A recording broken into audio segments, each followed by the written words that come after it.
Hey guys, this is Mr. Breen, and in this video I'm going to talk about monopoly, another of the market structures that I'm going to expect you to know. Monopoly's characteristics are pretty easy.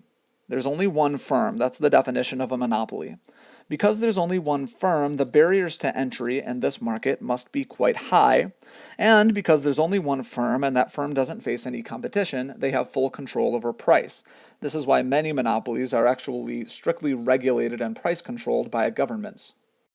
Now, we tend to like industries that are perfectly competitive because they tend to have relatively high output and relatively low prices almost at the cost of production, but monopolies are basically the opposite.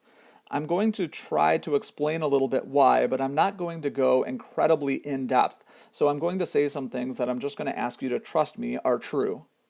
These are things you could figure out on your own, so you don't have to trust me if you don't want, but if you're just going to watch this video, you can take my word for it.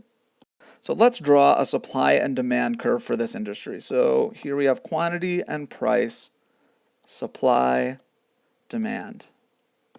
Now the supply curve, and this is where I'm going to ask you to trust me a little bit, this is equal to your marginal cost curve, okay? You're only willing to produce more quantity if the price goes up. So if the price is here, this is the maximum quantity you're willing to produce, but if the price goes up, you're willing to produce this much. But remember, you have full control over price. Now that said, you still face this demand curve. Okay, so if you set the price here, people are only going to be willing to buy that much. And if you set the price there, people are going to be willing to buy that much.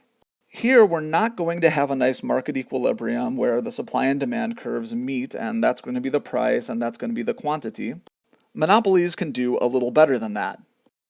Now, for perfectly competitive firms, the price and the marginal revenue, or the marginal benefit, are exactly the same thing, and you don't have any control over it. It's just a straight line going like that. For monopolistic firms, their marginal revenue curve, and this is another thing that you could find out on your own, but if you're just going to watch the video, you can sort of trust me on it, is sort of like this. Okay, so this is your marginal revenue curve. Now, if you set your production here, okay, then you're going to actually make a loss of this much because this was your cost for producing that and this was your revenue, and this is a shortfall for you. Okay, if you produce this much, okay, this is how much it cost and that's how much extra you made from producing that, so you make this much.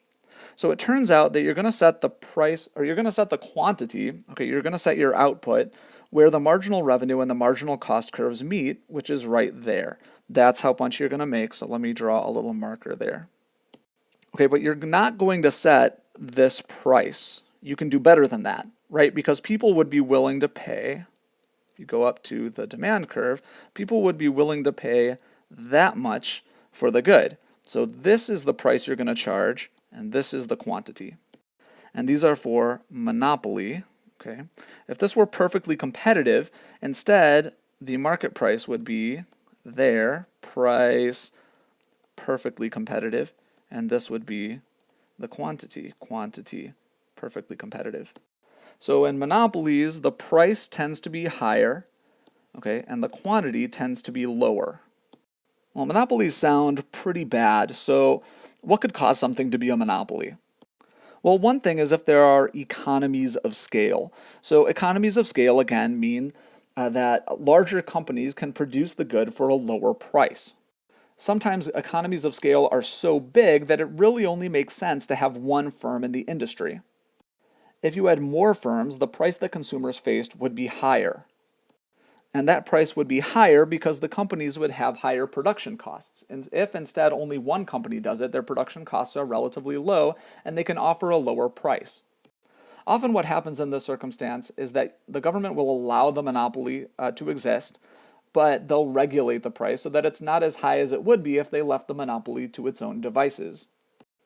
Other times, the barriers to entry are just so high that no second company could ever get into the business, and this is pretty closely related to economies of scale. Hopefully you'll remember that if barriers to entry are very high, oftentimes that will create large economies of scale.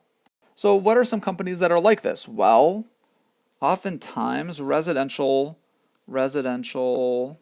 really any, not just residential, commercial as well, but residential power companies are like this. So for our area, DTE, Detroit Edison.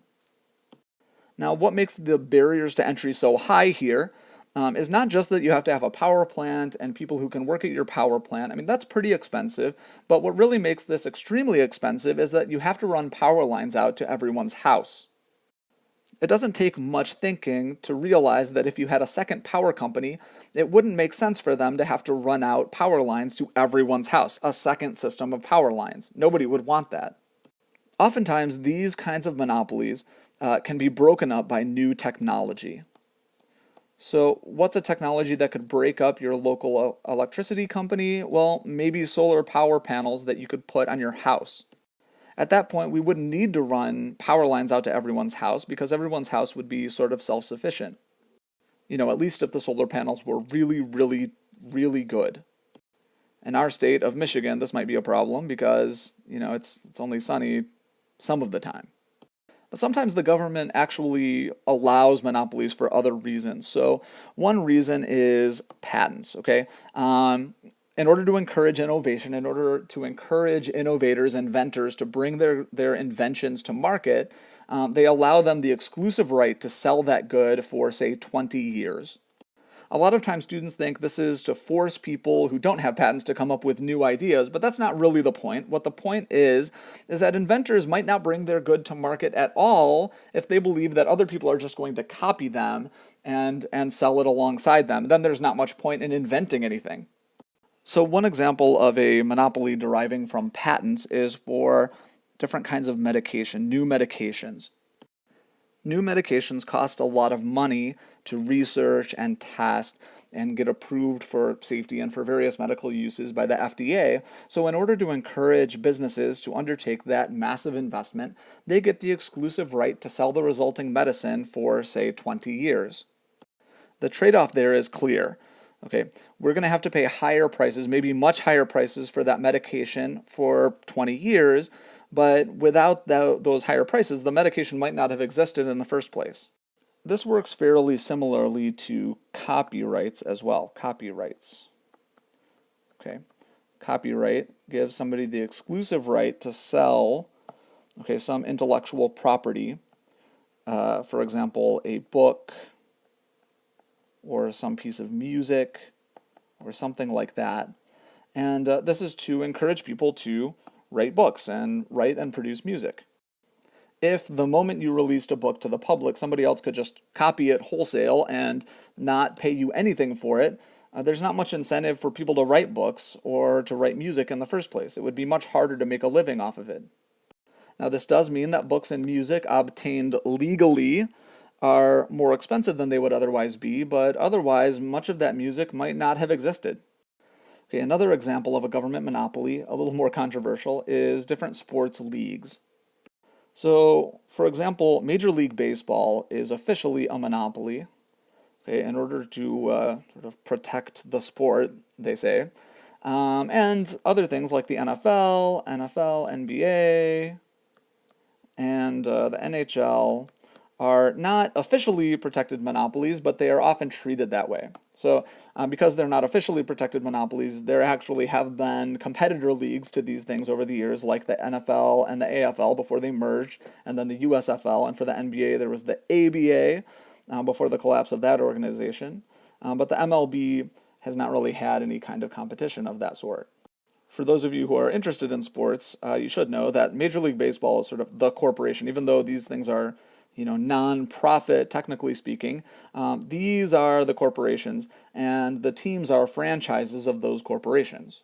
A lot of times in European sports leagues, for the soccer fans out there, the teams are not franchises of a corporation. Okay, instead, the teams sort of associate with each other in various associations, like the Football Association in England, and each team is actually its own corporation.